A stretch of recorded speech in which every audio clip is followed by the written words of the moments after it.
So now we're on to manipulating media. And in essence, that's exactly what video editing is. You're manipulating any media that you bring in. It could be argued, or it could at least be stated, that we've already started our manipulation of media, because this clip right here has a beginning there and an ending there. Remember, we have a dip to white just here, but we've already trimmed the beginning and trimmed the end. So we've already started to manipulate the media. So what do I mean by this next section of manipulating media? I think I've said it enough times now. Well, this is a standard 16:9 video. By that I mean the ratio is 16 across by 9 down. If you remember your maths at school, everything came down to the lowest common denominator, if I seem to remember rightly. So if we say 5/15, then the 5 can be taken down to 1. And 5 goes into 15. How many times? 5, 10, 15. Good. So 5/15 is 1/3. Yeah. So with regards to that ratio, 1/3 is 1 to 3. This is 16 to 9. 16 does not go into 9. So that's why we call it 16:9. That's the ratio. There are other ratios. There's 1 to 1, which is square, which we will talk about a little bit further on when we kind of recap over setting up a sequence for your different outputs. But for now, we're working in 16:9. And this 16:9 is set by the size of the video, which was 16:9, 1920 by 1080.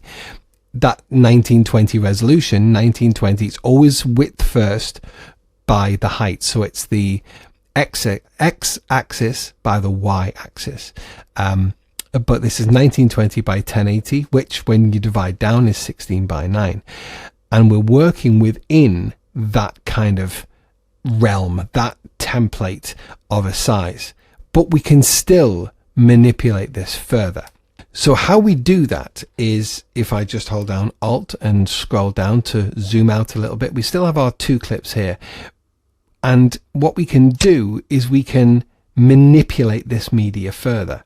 So let's say I want to, you may think of it as a zoom or a crop if you want to get closer to here. Well, the easy way to do that, say we want to, maybe this little bit of rubbish that's over here, it's not actually rubbish, it's out of focus. I think it was maybe some wood or something, but we don't necessarily want that in. So we want to zoom in a little bit. So let's just, if we scrub through, we see that that kind of stays where it is. So that's not going to be a problem. We just need to get it out of any frame really, and it will stay out for the entirety of this clip.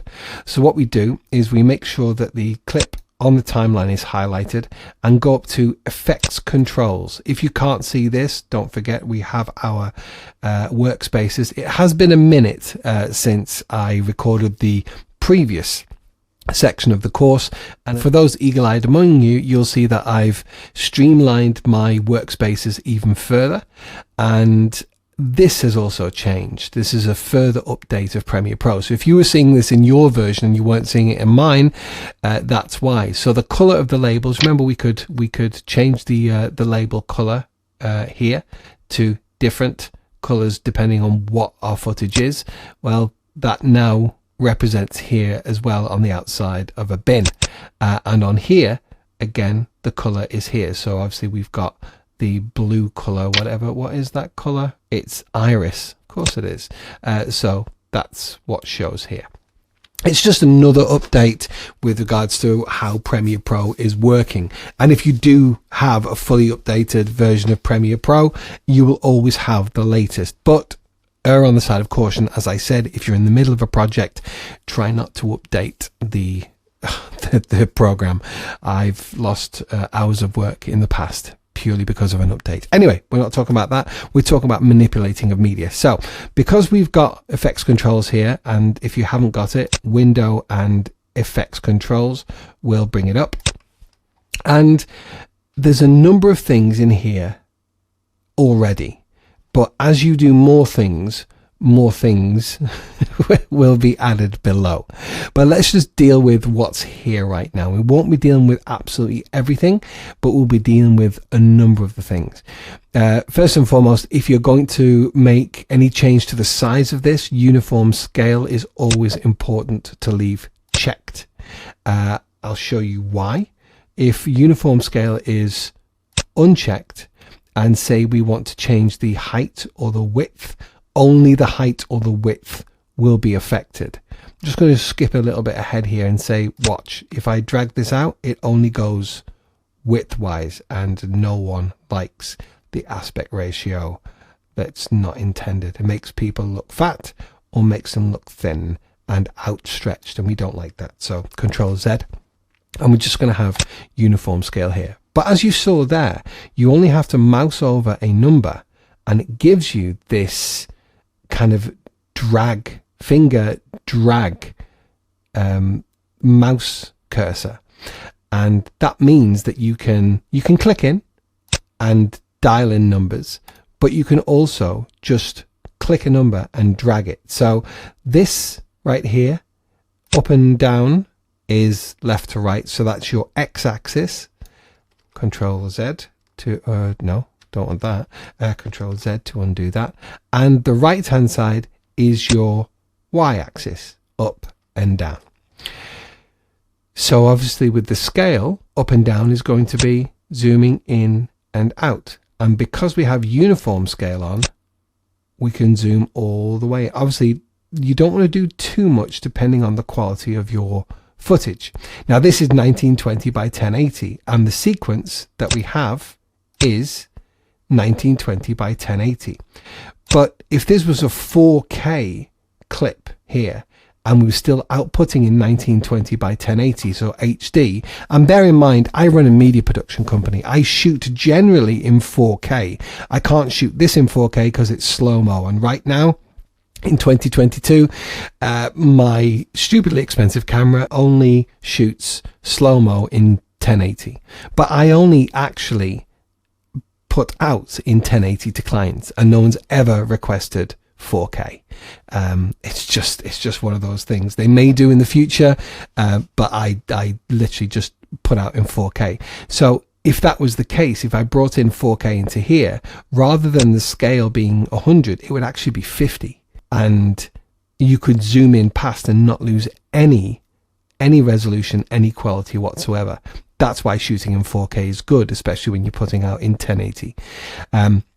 But as we said, we want to get rid of this little bit here. So we're going to drag this just a little, and there we pop. Now that took quite a bit of time to get going. And if you want to really fine tune, there's the little twirl down here. Wherever you see these, there's more options, or there's at least additional things that you can do. If we twirl down the scale, we actually have a slide bar. And if I'm fine tuning, I much prefer using this. You see how much easier that is to fine tune.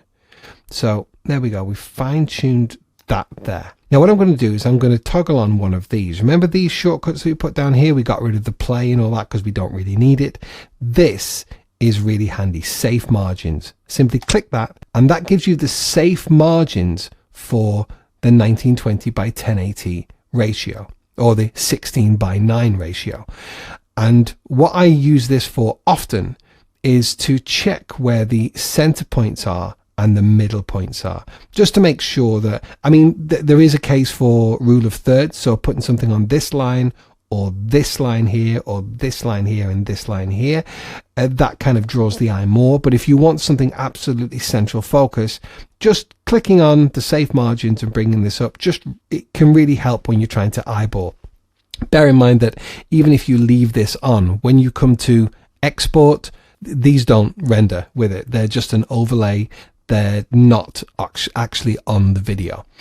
So we've zoomed in a little, and what I'd like to do, because we've zoomed in, there's a little bit of video all the way, or a little bit of the clip all the way around the outside that we can play with. We've gone in 112.4. So what I want to do is I want to bring this down a little because there's quite a bit of space down here that we'd like to fill. There's not going to be loads, but I'd like just a little. So Remember, we had the scale and we were scrolling up and down to zoom in and out. Well, this is the left to right. You see how that's given us just a little bit more? There's more there. There's actually more than I thought there was going to be.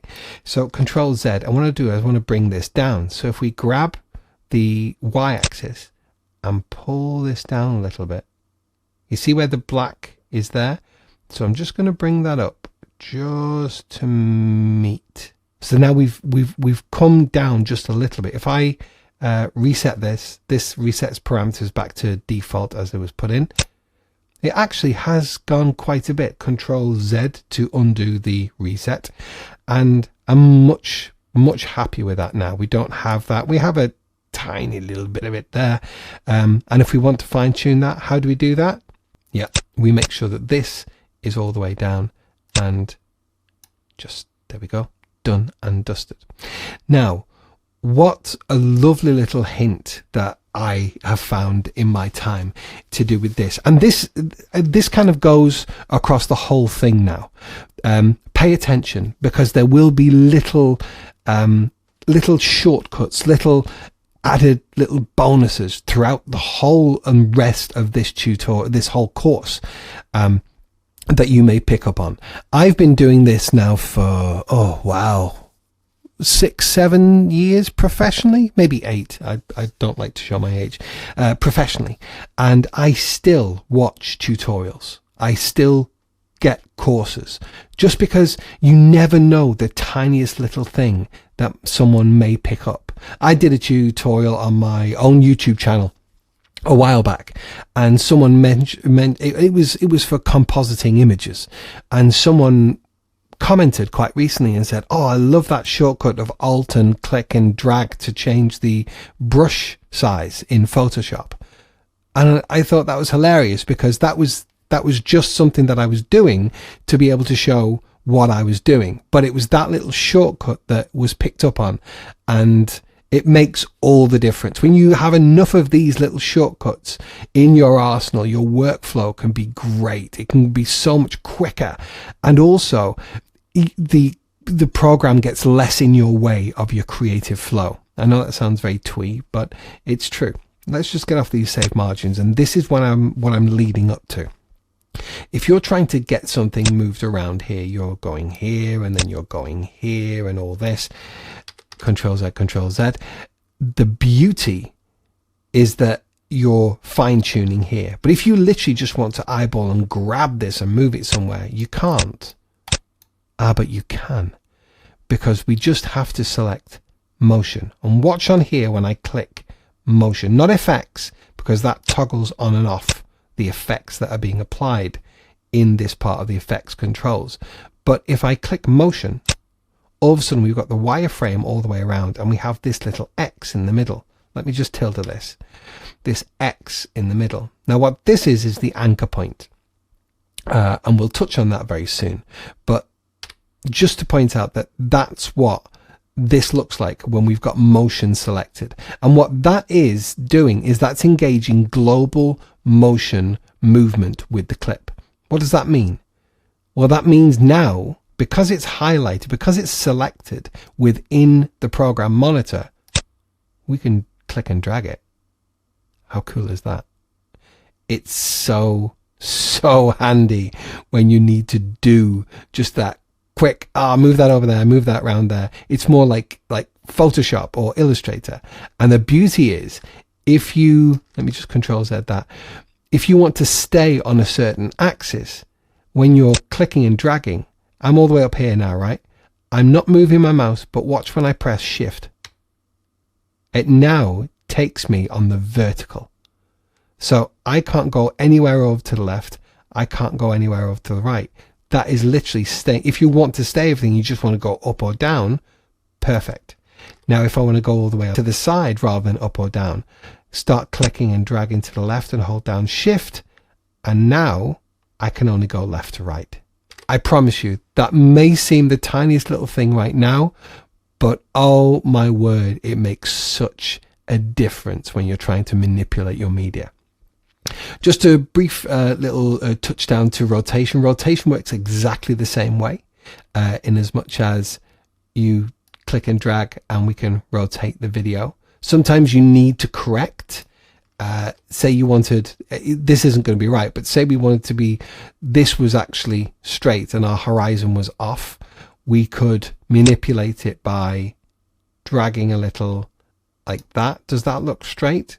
Well, this is where we need safe margins, because, yeah, okay, that works.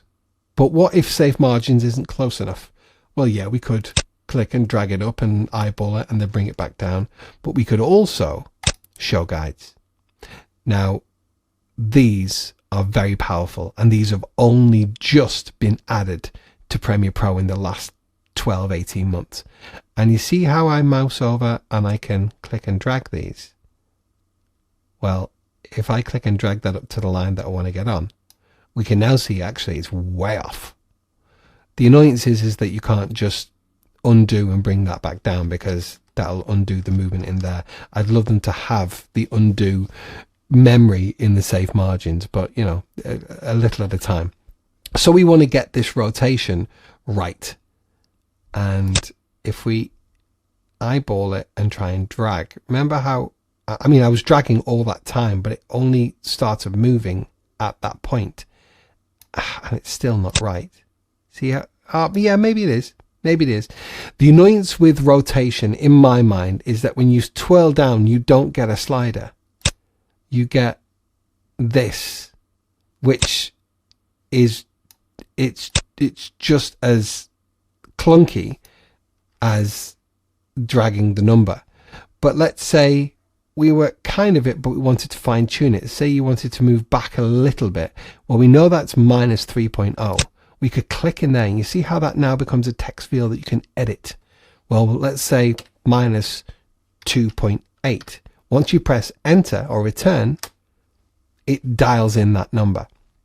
Now, why have I done rotation? Well, because I wanted to highlight the fact that although we've done the rotation right, we've now got a bit of a black bar up here, because if I zoom out a little, you can see that our footage is completely skewed. Let me just bring that safe margin back down, and then just, not safe margin, guide, and toggle that off. And let's toggle that off as well. You see how we're completely out. So if I Control Z and bring it in, that angle is maintained. So how do we fix that? Well, there are two ways, and two ways because we know how much footage we've got down here. So we can either zoom in further with this and just get rid of that black bar. But you saw how much you had to zoom in because we're zooming in globally. What we could also do is we could drag up just a little bit. See how I did it there? This is where I'm manipulating here. And just the tiniest little bit. Or of course, we could click motion, grab it, hold down shift, and go up, so we can only go up. This is manipulating media, and it's these little minutiae that will really level up your video editing once you get to that stage. It's so powerful. Now, down here is anchor point. I don't often use my anchor point, but let's show you why maybe you would use your anchor point. Maybe you've got a piece of footage and you don't want to be moving it up. You want to be growing it out, but growing it out or scaling up brings up everything, and you're zooming in all the way. Well, it's zooming in, it's scaling up. Need to use the actual proper term. It's scaling up and scaling down from the center, because that's where the anchor point is. Now, if I go to say, no, 50%, let's go to 25%, so we can see all of this. If I move my anchor point down to say the bottom corner, and you can hold shift and it will snap, alt maybe, no, you can hold shift. It used to be shift. Control.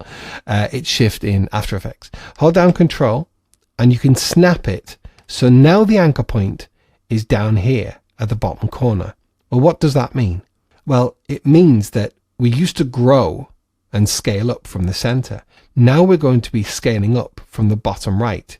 So this should take a lot less. Wow. I didn't even have to slide that. It was just where I'd clicked. You see where we're growing from? We're growing from right down here. That's where we were. And now, wow. Well, hold on. Let's dial it in and see where we're at. We're at 114. If we say 115, so 115, that's almost covered it. I think we could probably get with 115 point maybe 7, and we're covered. We're completely covered. Are we? Are we now? Let's have a look. Let's tilde. No, there's the tiniest bit. Can you see? So again, maybe 116. Enter. Let's fit. And not quite. You see it? But the good thing is that because we're growing from the bottom right down here, you see how much you need to manipulate your screen to be able to see things? Right from here, we're growing. So we know that we're actually only scaling up the minimum we need to, because we're growing up and scaling up towards the part that we need to cover. I know this sounds a lot. Maybe I'm making a big deal about this, but it's errors in this part, in the manipulation of the media, that editors go wrong with, and it can really, it's those little things that can change the whole feel of an edit. It really can. So that's why I'm focusing on this. It may seem like the tiniest little bit, but I promise you it isn't. I'm just going to reset that because that's really ruining my life right now, and I'm going to bring that back down to about here, and I'm more than happy with that. So next we're going to look at this bit with regards to picture in picture, and how we can use what we've learned here in effects controls, and then maybe bringing in some form of crop to then have a picture in picture or side by side, and really deep diving into manipulating media to work exactly how you want it to.